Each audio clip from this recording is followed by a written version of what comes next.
Howdy, soldiers.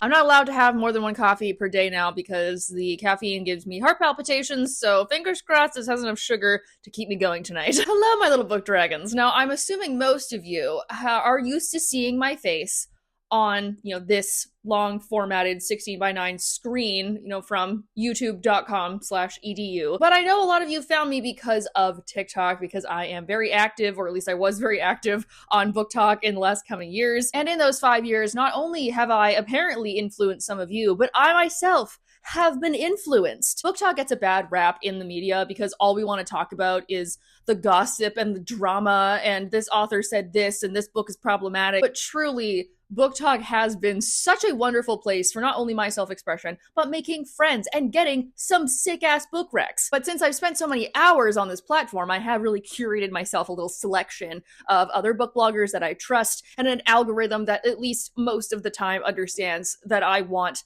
girls kissing with swords. Booktok truly is the Wild West of recommendation sites, because truly, no matter how well you curate your algorithm, somehow, some way, you will get recommended A Court of Thorns and Roses. And since we're coming up on my official 5-year Booktok anniversary, I thought it'd be fun to go over the top 10 books that I have read that I have loved because Booktok recommended them to me. Caveat number 1, obviously, these are my own opinions, so do with that information what you will. Caveat 2 is I'm talking about books that I would not have picked up myself, or I would have taken much longer to pick up if not for Booktok. Like, you best believe that if there's a new Holly Black book, or a new Katie Robert book, or a new V.E. Schwab book out, regardless of if I see it with my own eyeballs on Booktok, I'm gonna be going to buy it. And number 3, this is just a top 10, and there are so many more that I could have put on this list. Like, truly, I actually swapped out multiple books in this list because I wanted to give you a more diverse offering, but truly, so much of this is because I had an internet friend talk about it. There are some that are pretty popular, and then there are some that I feel are popular in very specific niches,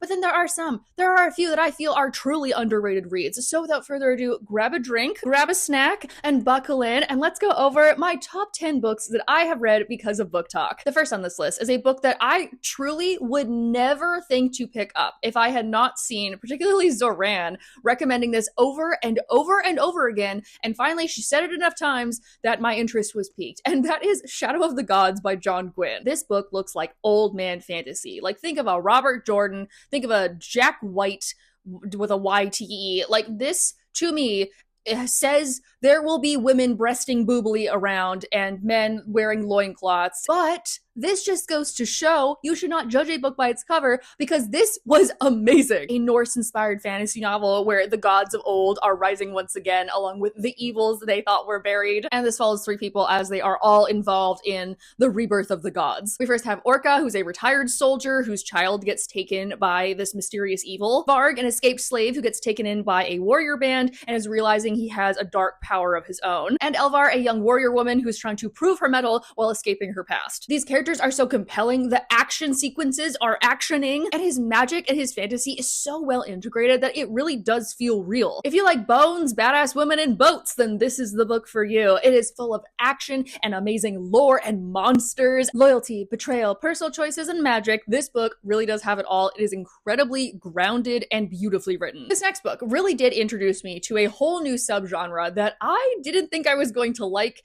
and of course, this genre came up to me and went, okay, Uno reverse card, bitch. And that is cozy fantasy, a fantasy book where the stakes are low and the stress is lower. It's all about feeling warm and inviting, and you have these fun little adventures with no blood and gore and the world ending. Which is why I didn't think I was gonna like it, because I was like, oh, that's so boring. I don't really want to listen to 2 people being gooey about their feelings and then like doing nothing for 400 pages. But apparently I do. This book really did prove me wrong and set me on a wonderful trajectory that has included many a cozy fantasy, and that is Can't Spell Treason Without Tea by Rebecca Thorne. This is like the OG sapphic cozy fantasy that I remember seeing online. Her Queen's Guard Reyna and the Mage of Ages Kianth decide to run away from their responsibilities and open up a tea shop in a rural town, only to get themselves embroiled in some drama when they have to go and look after some dragon eggs. eggs. Now, cozy fantasy as a whole is supposed to make you feel warm. It's supposed to be about found family and domesticity and the quietness of a fantasy novel that doesn't involve, pomp and drama. But I really like that this book and this series does give us some action sequences. We do get ladies wielding swords. Yes, we get the sweet and silly antics of, the most powerful mage of all time trying to run a tea shop, and an ex-soldier running away from her responsibilities and then feeling like she has to meddle in the lives of the townsfolk to make up for, being bored. Some really wonderful representation for long-term established couples who are having the difficult conversations on what communication means and what they both want out of their lives and how they can better support one another. This book is really, really cute, and though I have read other cozy fantasies now that I think would rank higher on my list than this was my gateway drug, if you will. And then this one is extra special to me for a variety of reasons, but I truly would not have picked this book up if not for a very particular series of events happening in this happenstance order, because in 2020, I got an email from an up-and-coming author asking if I wanted to review an advanced copy of their upcoming book, The Hollow Gods, and that author was AJ Vrana, and now here we are 5 years later. That interaction has spawned 3 new books, a sexy new werewolf book boyfriend,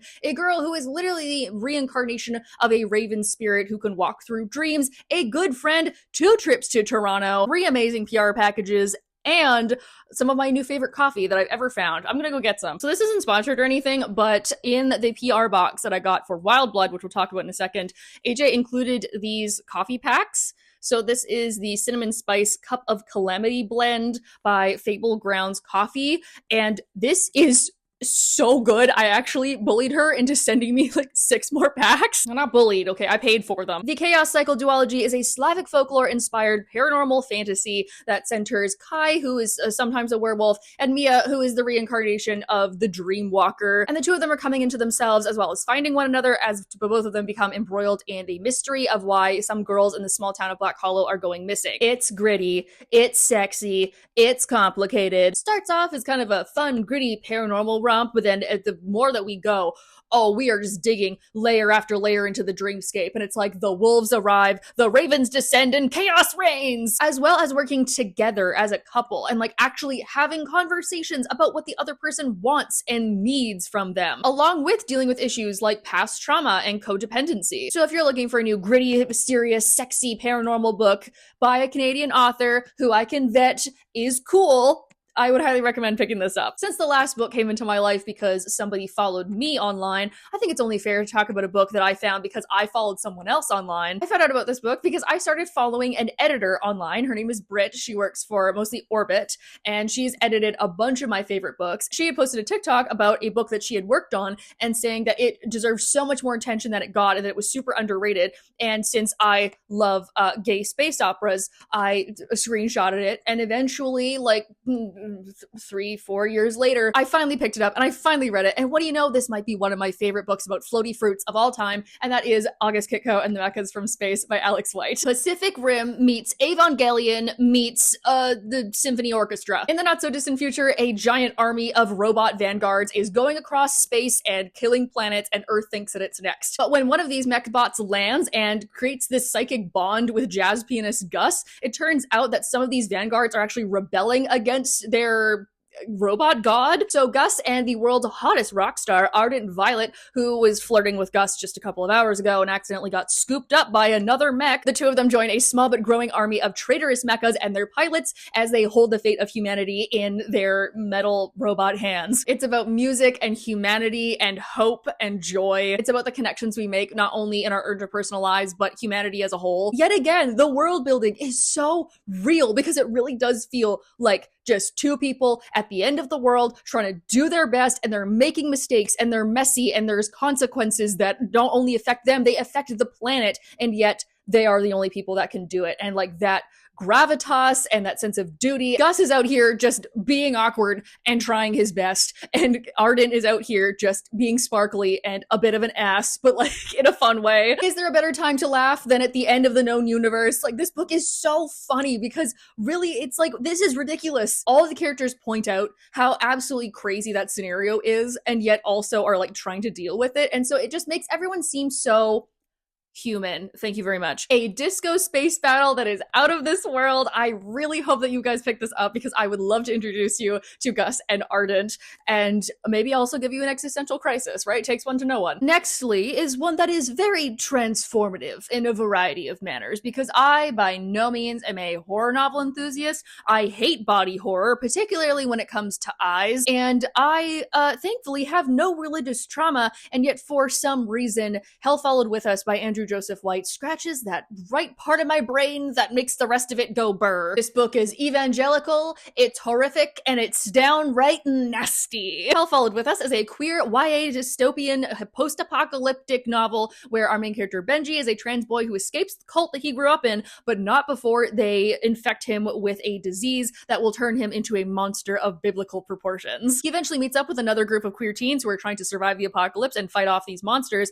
but he won't tell them that he's slowly transforming into what they hate. Not only is this just a great story talking about religious trauma and dealing with being gay and being trans, finding found family at the end of the world, this also feels so real because it's just a bunch of teenagers in the apocalypse fucking around and finding out. Everyone's off their medication, hormones are high, and we're all making bad decisions. It's detailed, it's well paced, there's a lot in here on being neurodivergent and being queer, and yet for whatever reason the idea of turning into a monster with too many teeth and too many eyes really just does something for me. This is so different than what I would have normally picked up for myself. Like, I never read YA horror, and I truly have not again since reading this book. But the grotesqueness calls to something deep inside of me, and hey, don't we love a queer with a little monstrousness in their heart? Moving right along, this next thing is something I probably would have picked up eventually because it has a really cool description, it's queer fantasy, the title's awesome, and like, you know, ooh, Shadow Daddy. However, Booktok delivered this to me in a different way, in the form of I was sponsored to read this book. Last year, Random House Canada reached out and asked if I wanted to do a sponsored TikTok for this book, and I said, that looks very cool. Yes, please, I would love to read it. And then I read it, and it was awful. It was horrible. It was very grotesque. It was gross. It was heartbreaking. And I absolutely loved it and would recommend you buy it regardless of if I'm sponsored to say that or not, and that is The Sins on Their Bones by Laura A. Samutin. A Jewish folklore-inspired reimagining of 19th century Eastern Europe, where our main character Dmitri used to be the Tsar of Novosvitsevo when his ex-husband Alexei used dark magic to usurp him from the throne. So now Dmitri and what's left of his court are trying to find a way to take back the throne, kill Alexei, who now calls himself a living god, and win the civil war, all while keeping hold of his spy master's heart. A note that before you go into this, I would check the content warnings because this handles very dark topics, including spousal abuse and familial abuse and toxic relationships. So just know that this is not a classic romantasy. We're dealing with dark magic, betrayal, and armies of demons, along with maybe the worst thing, self-doubt. Dmitri, sweetheart, please, but you are worthy of love, I swear. The religious aspects are probably my favorite part of this book because we're playing with resurrection and being able to summon angels with cocaine.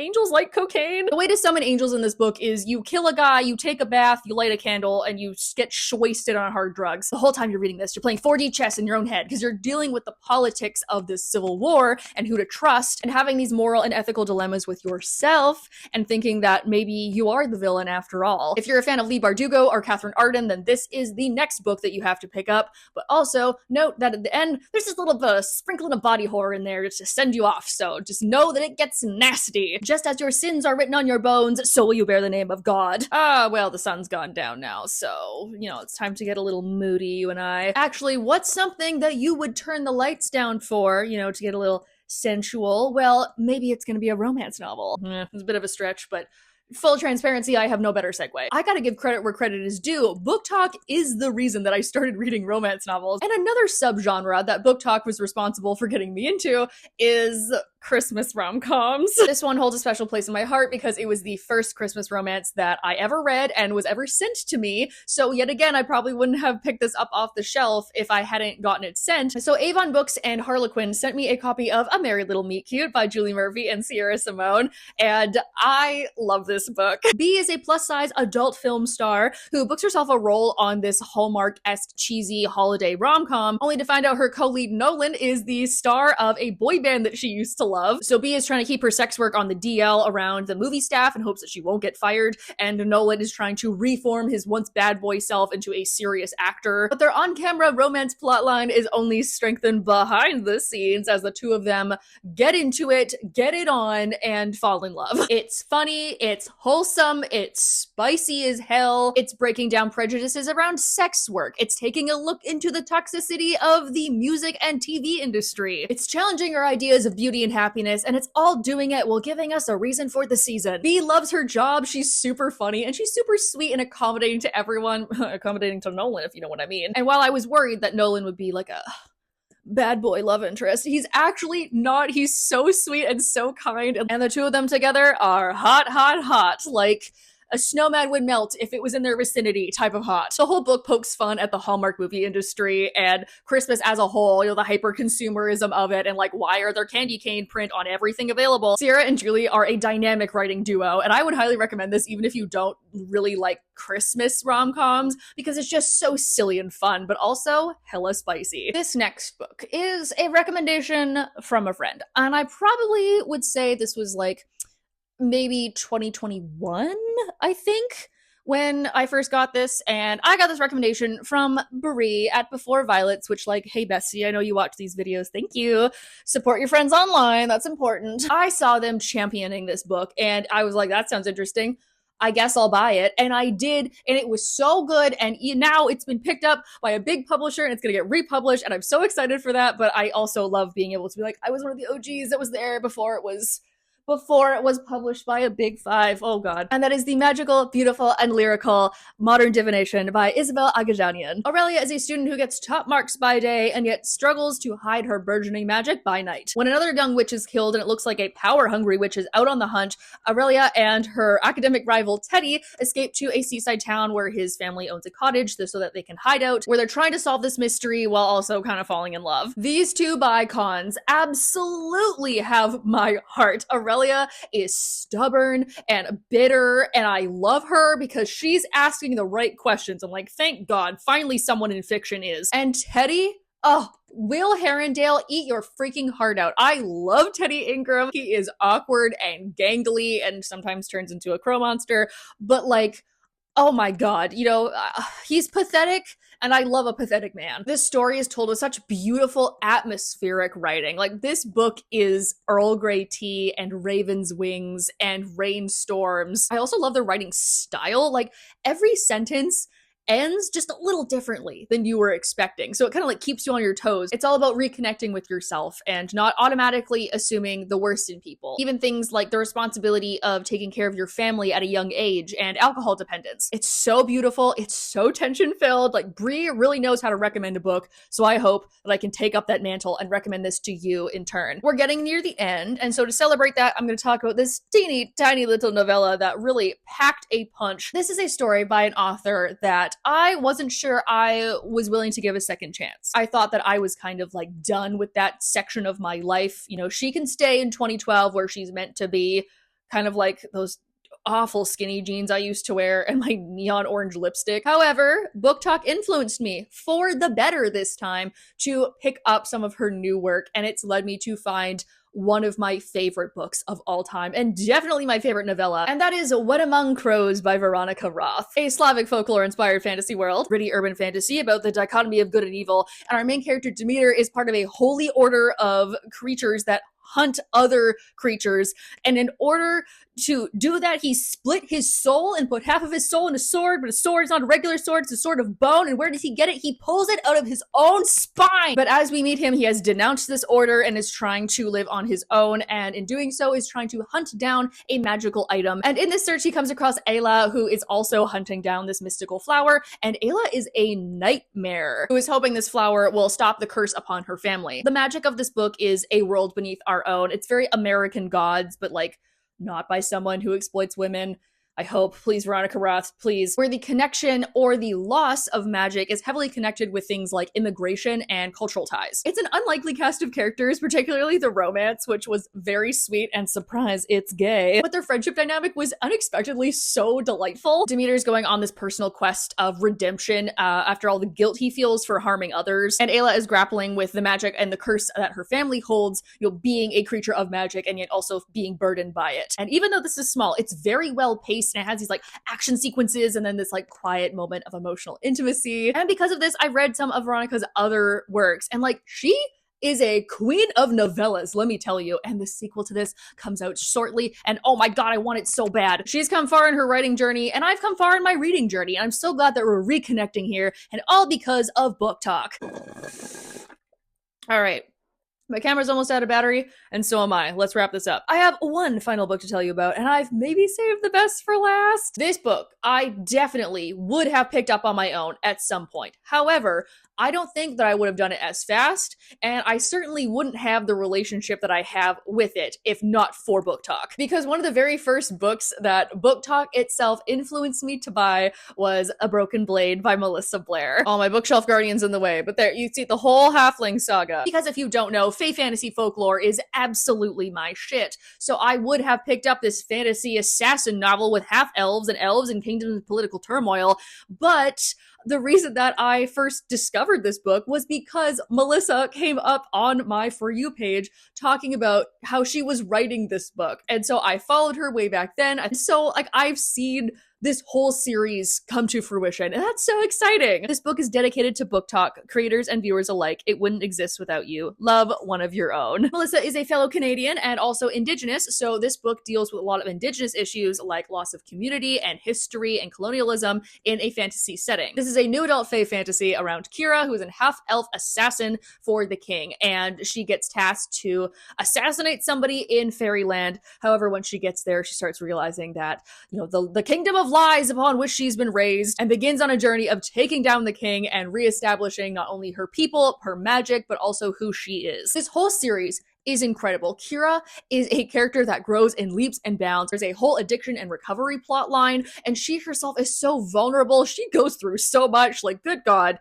Give this girl a rest. Give her a nap. Our side characters are so nuanced. This lore keeps getting better and better with each book. The friendships are just as important, if not more important, than the romantic relationships. And there's so much in here on building trust and building community and found family. It deals with some tough topics, and especially as the books progress. And yet there are also so many moments of joy and like hilarious antics, mostly by, the younger fairy people. This is peak fantasy to me. So thank you to the Booktok algorithm gods who made Melissa's face appear on my For You page, and had enough of my friends peer pressure me into buying a copy of this. Special shout out to Elle from ERM Reading, because you were the one who pushed me to read this the most, so this is all your fault. And with that, I can go to sleep. I started this video at like 4 p.m. and it's now past 9 because I had to stop and make dinner, and then there was sirens outside, and it was just a real inconvenience. As always, and as is with Booktok, this is a two-way discussion, so please leave in the comments some of your favorite books that you've read because of Booktok. I'd love to hear them, because for all of its flaws, and Booktok has many, it is such a fantastic space to share stories and connect with other readers and find those ultra niche stories that you're wanting to welcome into your life and into your heart. Like, I didn't know I needed a body horror novel about angels of biblical proportions, and then Booktok was like, here you go. And I was like, oh, no thank you. And then it was like, here you go. And what do you know, I happen to end up loving it. Maybe the internet is good sometimes, actually. I'm back out of my reading slump. I was having a real hard time at the beginning of the month, but I finished like 3 books in 3 days. So like, we're back, baby. I'm back in the game. You know where to click to like the video. You know where to click to subscribe. I hope you guys are all having a nice day or night wherever you are, and I will see you all next week. Bye!